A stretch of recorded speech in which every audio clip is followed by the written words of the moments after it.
Welcome to another episode of Sports and Songs Podcast. We're your hosts, Dan and Andy. Today, happy New Year's edition.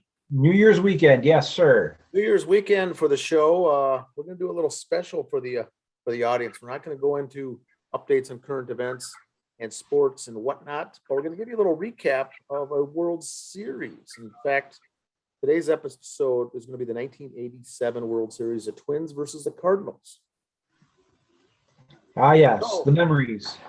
Good stuff here. Good stuff. The local fans here should be well aware of this. So we'll skip along briefly as far as the games and focus more on some of the tidbits that we have. I'll be sharing my screen here, and let me know if you can see this. Okay. Getting there. There it is. Here we go. Now, the Twins hadn't been to the World Series since 1965. So when this World Series hit, you and I were young, we're 17 years old or something like that. It was very memorable. I mean, this was out of control for any sports fan. This was out of control for non-sports fans, Andy, here in the Twin Cities. This was big stuff. And the Dome, was hosting a World Series game. And if you look at the attendance to the right, each one of these games, all 55,000 fans, some way, shape, or another, with the Metrodome that's no longer there, and the old Busch Stadium no longer there. They've got a new Busch Stadium in St. Louis. This was at the round symmetrical location. Look at the time of game on all of those too. What's that? Look at how long each game was, 2.5 hours. Yes, I was going to point that out. The first three games were 2 hours and 45 minutes or less to complete the game. World Series games 1, 2, and 3 were all very short. And so the Twins beating St. Louis 10-1 at home that very first game in a 2.5-hour ball game was a real shocker. Yeah. For most fans, I guess they were not expecting that. But then when game one was done, those of all of us kind of thought it was a fluke. We'll see what really happens on game 8. And then they go ahead and win 8-4 and leave on their day off to go to St. Louis, down the river on the Mississippi River, down to St. Louis with a 2-0 lead. And so this was really starting to make believers out of what is going to happen here. Are we going to see a fluke? The Twins were very heavily underdogs, and Cardinals had been there many times, had been in that, been in the situation, a lot of postseasons. Oh, yeah. They go down to Busch and lose 3-1 in a close game. So now it's like, well, the Twins are in there. They're not getting beat up at all. They're losing close games on the road. And then the next one is 7-2. So at that point, I think it's tied 2 games apiece. And now we're getting some of the doubters to come back by saying, yeah, they had a good run, but it's not going to last. Yeah, it was fun while it lasted. Then we get the next game. Twins lose again 4-2. So now Twins are now facing elimination, coming back, day off. They come back and play 2 games now back to back, facing elimination in the Dome. Well, they come back and explode for an 11-5 win, forcing game 7. Now, once again, even these longer games with the runs being scored, they're 3 hours and 4 minutes. Once again, they're getting games quickly done, moving them along quickly. They have the big game there. Game 7, the Twins win first ever World Series 4-2, beating the Cardinals in game 7 to take home the World Series trophy. And first time of its kind there in the Metrodome to host. They have hosted a Final Four basketball. They've hosted the All-Star game in '85. They hosted the Super Bowl was yet to come. They hosted that in '92. Yep. And a World Series. So Metrodome gaining some notoriety here, and I'll bring up more of the notoriety here in a minute. Let's share another screen here. This I thought was very interesting. It does not get showed much on any kind of reviews. A composite box score, a line score, I should say, for the '87 World Series. It gives you the total attendance, the average attendance, The interesting shows the winners players share. Yep. For those listening along and can't see this on the screen, it was $85,581. 85,000 for the winning team. So the Twins, each player 85,000. Today's world, much larger than Yes. that. But back then, that was 87. They each got 85 grand. Losing team even got 56,053 for the Cardinals. Now let's take a look at some of the innings. They're very basic innings, 1 through 3. Check out the 4th inning for the Twins. 4, 5, and 6. Holy cow.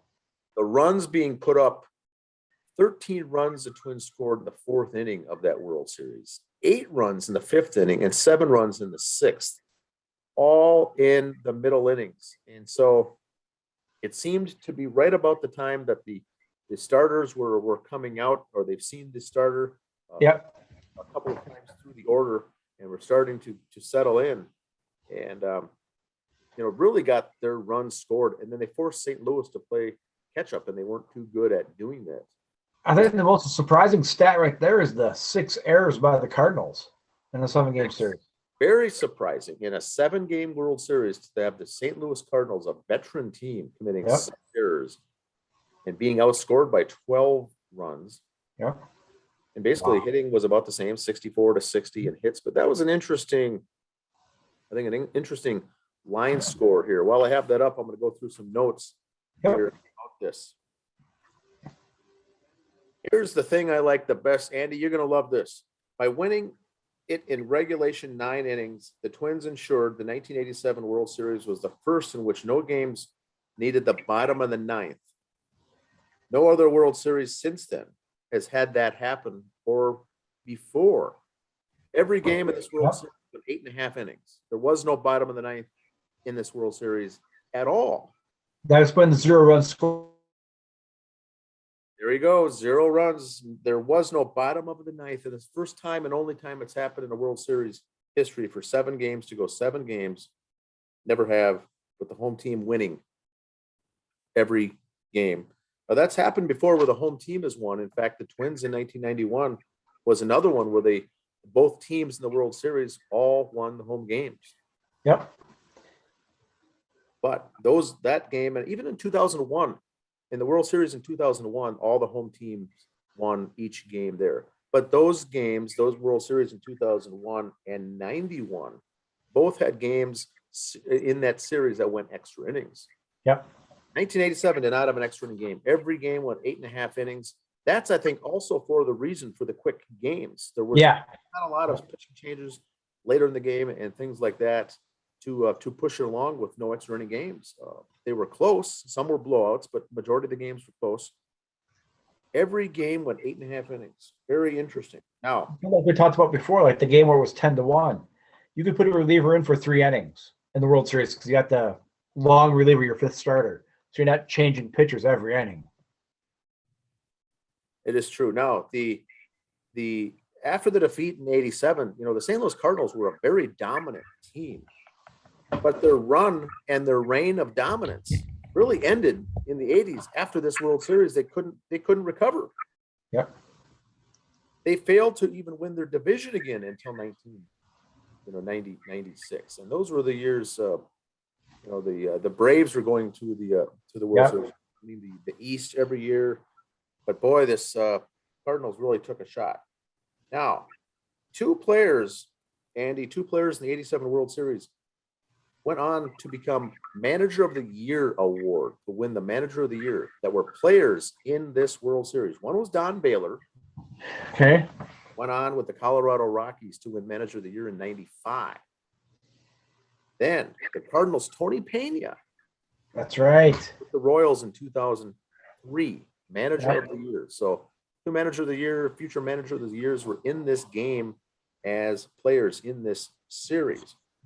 Now, for some years after the conclusion of this very World Series, it emerged that a lone Metrodome technician had, on his own initiative, tried to influence the games on the Twins' behalf by increasing the air conditioning and reducing the air conditioning, whether for batting or not. So this all started in the 87 World Series that this came to light. While the Twins were at bat, essentially the air conditioning fans were blowing out. For the listeners that have not heard this before, essentially giving the long fly balls the availability to be home runs for the Twins, and then turning it off when the Cardinals were batting in the top of the innings, top half of the inning. So that was a long time. Some called it a conspiracy theory. Some called it an old wives' tale. Well, there's enough of those stories to go along that more than likely have some truth to that. Now, one thing I'll show.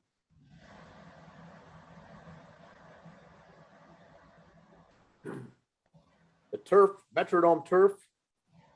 Got it on display, Andy. There it is. Turf. And the 87 is the Teflon dome. Oh, okay. That's the turf. Okay, the top of it. So the top of the roof of the inflatable, the roller rink, they called it, the roller derby, or the inflatable toilet, whatever they called it, that the roof, when they took it down and put on a new roof, that is a piece of the original roof that was for the 87 World Series. And then a year or two after the World Series, they did put in an all new turf on that field in the dome. Brand new turf came in.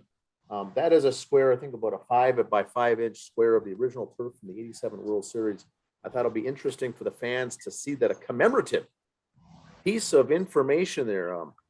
Got that as a gift years ago. Now, let's share two more things here.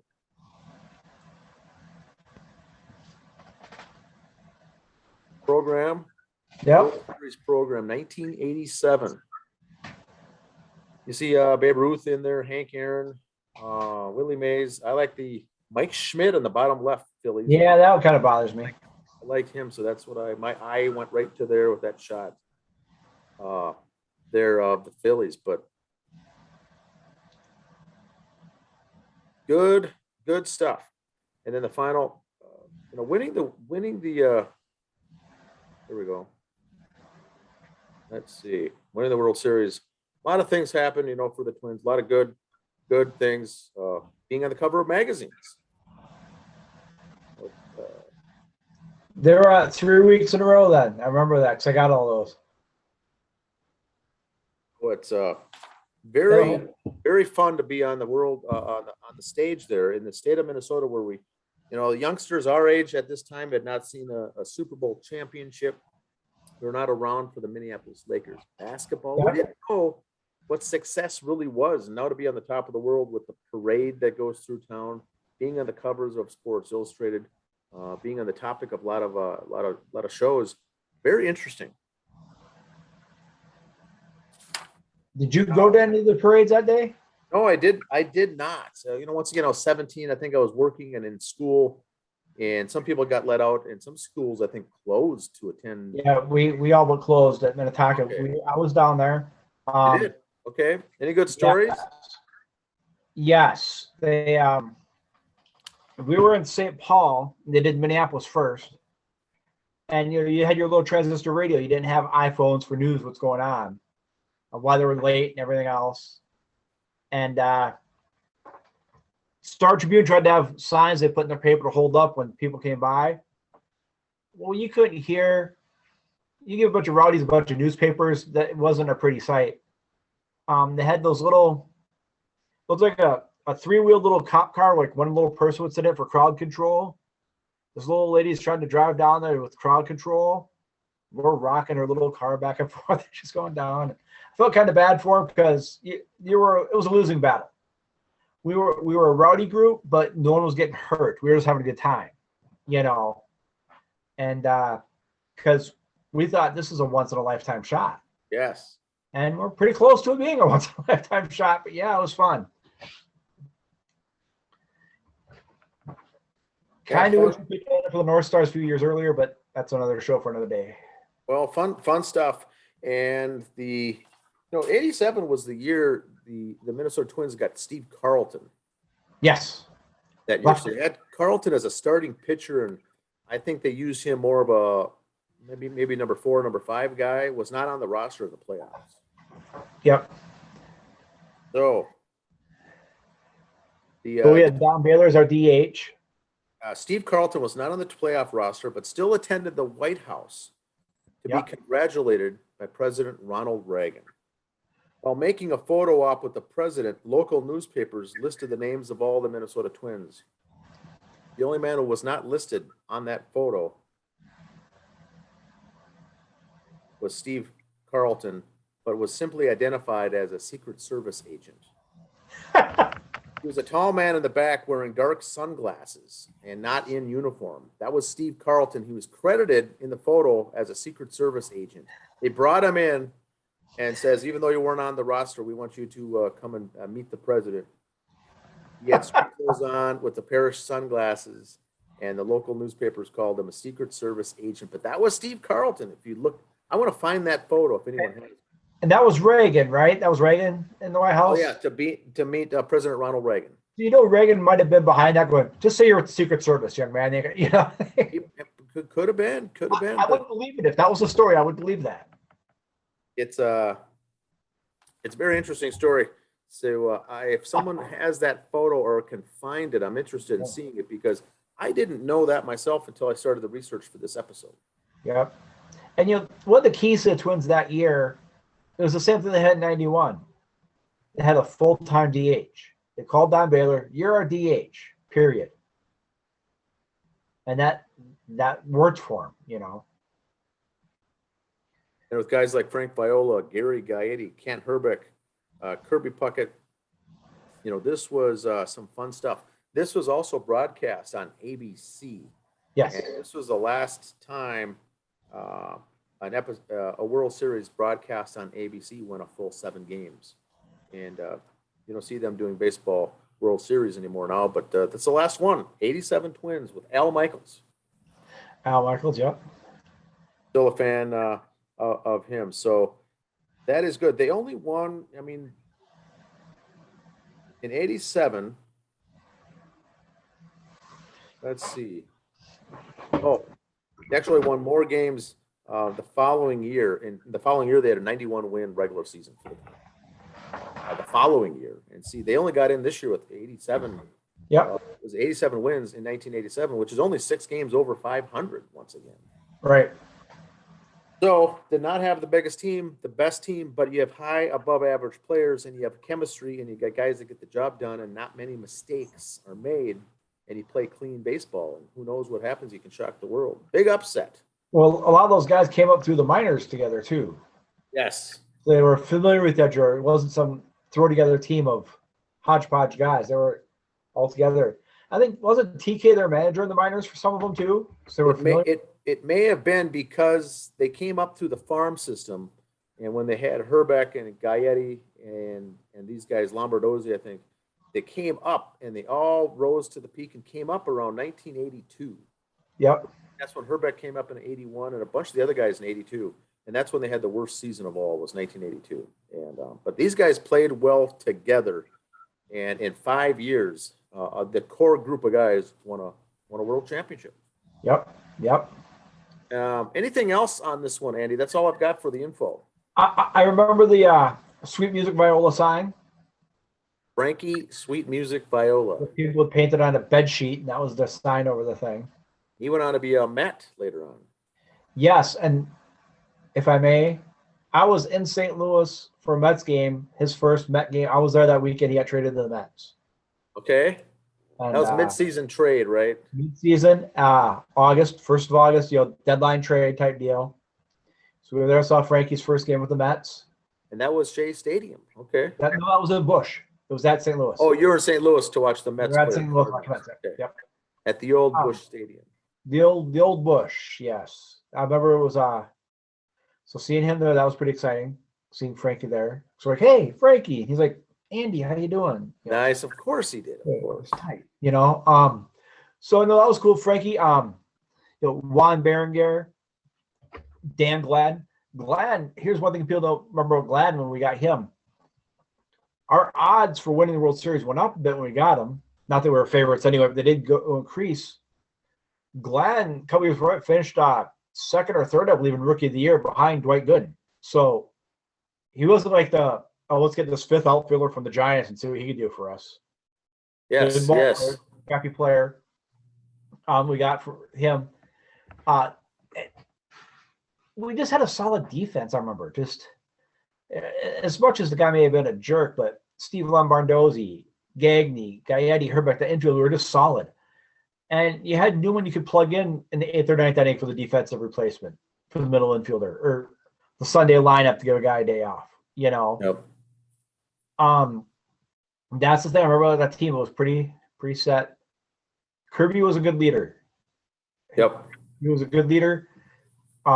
He was our token all-star. We didn't have a bunch of guys fighting for all-stars. It was him, maybe a Gaetti, maybe Herbeck every now and then would go. But Kirby was our superstar. And Spark plug. I don't know how you can not like Kirby. He just had a great attitude. Yeah, everyone liked Kirby. He was contagious. Yeah, I don't care if you're Herbeck or Gaetti or if you were the minor league guy that got called up. He rode you. If he didn't think you were hustling or doing something, he wasn't really coaching you. Like you got to keep your elbow up when you bat. God forbid Kirby Puckett was the last guy to give batting advice. Yeah, I mean, batted 300, got batting titles, but he was just a hacker, and he admitted it. But he was just, hey, you got to stay with it. You're doing okay. Encouragement guy. Encouragement. Yep. And so I remember that. I remember the interview with Viola, Game 7. No offense. He had to apologize to his brother on the air because the day of Game 7, he was supposed to be at his brother's wedding as a best man. That's right. You're the Twins. It's March, April. I got October open. Don't worry, I'll be there. No offense. You didn't plan on being in the World Series and with the Twins a year out. That's true. I've got Dick Bremer's book, and he covers that in one of his chapters, that incident where they scheduled the wedding far enough out postseason World Series. You guys will never be in it, and then it falls into it. Yeah. Or it's Game 7. Game 7. Yes, it was. And I think I mentioned before, too, if you look back at the college beforehand, Ron Darling and Frank Viola head-to-head, no hitters through 9. And I think I can't remember, someone lost in the 10th inning, but they pitched against each other. 9 innings, both pitched no hitter. So that's pretty incredible. Yeah, Frankie V's a good guy. Ward. I like Bernansky and Ward and Gaetti the Rat. Gagné didn't make a lot of errors on defense. Wasn't flashy, but got it done on. Yep. Blyleven was a nice addition, the veteran pitcher. Yes. And then the guy here, Les Stryker. Les Stryker, yes. He did okay, and rest his soul, Jeff Reardon, the Terminator, to shut the games down. Very good. We had a solid rotation. Just gutty guys. There were just a whole bunch of gamers. Just you guys out there. The Metrodome had to kind of get ready for the media. There used to be that one sign in the tunnel, right field side. Metrodome, we like it here. Had it painted on there. Yep. Oh crap! We're gonna be on national TV. Also had a Budweiser advertisement over it, in the playoffs game. So it's like, but the town enjoyed it. Knowing they came back from Detroit, the big celebration at the Metrodome. Guys weren't expecting that. It was a fun postseason because it was really a wild ride, Cinderella type of a deal. Yeah, and like I said, the Minnesota Downers after Game 4. Yeah, here we go. We'll lose. Oh, great. We're gonna be laughing stock again. It was that was a great game, great series. So not a lot of close games. So like the other ones we've talked about in the past, but still from a hometown fan point, they were great games. But again, even 4-2. How are they gonna blow it now? Here comes Willie McGee. Great, Yeah. Here it's all lined up. But I'm still mad at Tom Lawless, though. Lawless, yes. Still bitter. Remind the listening audience what was he responsible for? Lawless in Game 4, I think, and this was no exaggeration, was a 190 hitter. I think he had a handful of home runs in his career. tattoos one off Viola, and he stood and watched it. Oh, Wow. no bat flip, but stood and watched. He stood. No, he flipped. It wasn't his servo flip, but He did. Okay. he had a little flip. But the way he stood and watched, I'm like, okay, if you were coming from behind, I'll give you that. But son, really, that's where back in the day you took one of the ribs the next time up. Yeah. If someone, maybe one of the listeners can find that YouTube. Yeah, if we can video, find that clip, I'd like to look that up. That would be good to see. that's the homework. If one of us can't find it, Tom Lawson's bat flip, I want to see that on our Facebook page, and Steve Carlton picture. Photo of Steve Carlton at the White House meeting the President Reagan. But that's all I've got for this episode here, Andy. Hope everyone has a good New Year's. Good New Year's. Enjoy the football games this weekend. A lot of bowl games. All right. Right. Thanks for listening, everybody. Bye. All right. See you.